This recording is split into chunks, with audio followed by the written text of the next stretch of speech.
Hello, welcome to Frank's School. My black cat Thor is sleeping right there. I hope he doesn't affect the focus of this. We'll see. I'll go ahead anyway. This is the 75th day, first video. I'm going on with my imaginary movie called Resurrection. This is my 10th video devoted to it, and I will bring it now to the end of Act 1 out of 5. That's how I imagine. The characters have all been introduced now.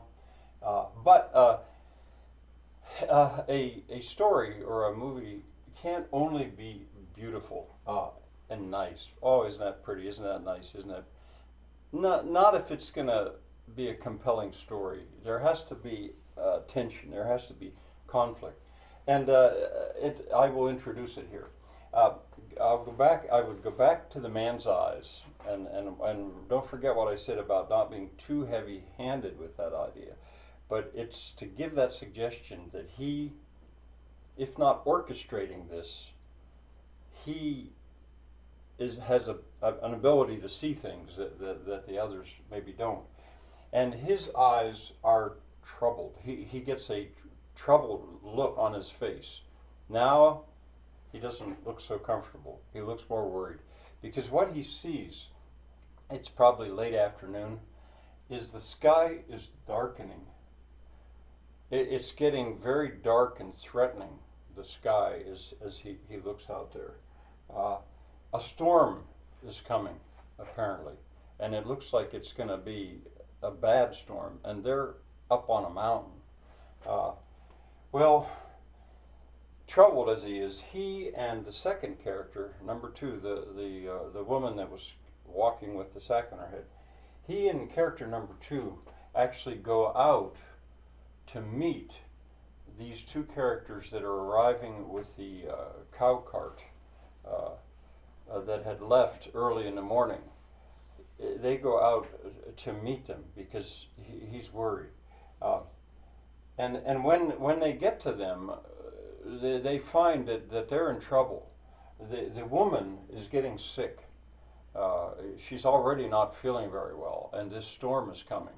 So by the time they actually manage to make it back into the aldea, or to the aldea, they're in trouble. And the only shelter in this aldea, now this aldea is in ruins. I think I'd said that earlier. It's an aldea do xisto, but it's not aldea abandonada. And I have it based, in my mind, it's based on Chiqueiro, but it's to be determined which aldea I would actually use for the filming. But in Chiqueiro, there was a very small church, and it actually did have a roof.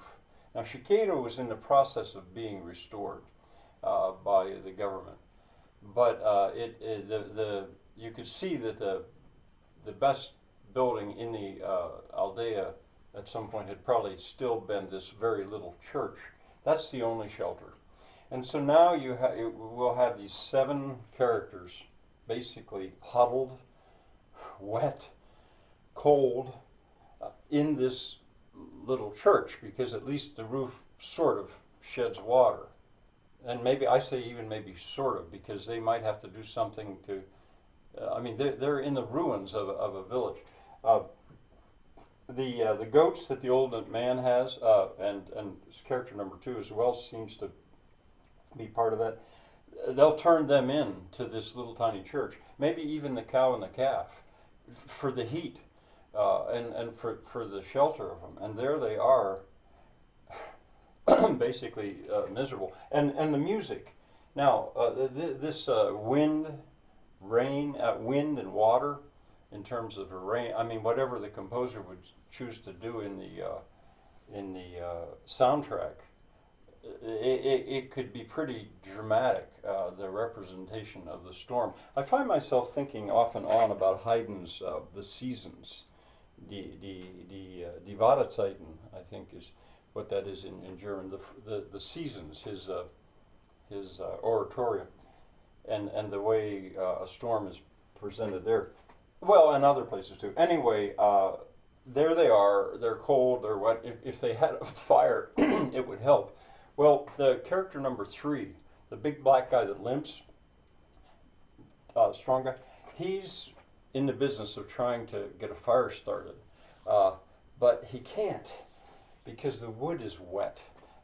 They don't have what kindling they have is wet, and uh, I mean it would really cheer them up and help a lot if they had a fire started. But he can't get it started in spite of the fact that he's usually so good. That is his theme. He shares that theme, leitmotif with fire. And I suppose, in a way, you could say this is an allusion to the movie Quest for Fire, another movie that has, it's not wordless, but there's no words spoken that you can understand. There have to be subtitles. Uh, I, as I recall, they had subtitles. Maybe they didn't even have subtitles. I'm not actually sure. But anyway, in Quest for Fire, where they need a fire, and then actually there's a moment toward the end of Quest for Fire where kind of miraculously this woman's hand comes in, and she takes over because she knows how to make fire, whereas the guy didn't. He had the equipment but didn't, and she makes a fire. It's right toward the end of Quest for Fire. Well, in a similar way, the old man is going to intervene, and he's going to hand the character number 3 a fire starter. I think of it as maybe a cob, a corn cob that's been soaked in wax that he had in his backpack that he was carrying. In Germany, they have wood chips that are soaked in wax, and they use them to start a fire. And he will intervene. You'll see his hand come in, and he will intervene, and he'll hand that to the character 3, and he will get a fire started. And then basically everything could quiet down, and the whole bunch of them could go to sleep, huddled there, rather desperate. And that's the end of Act 1. Bye for now.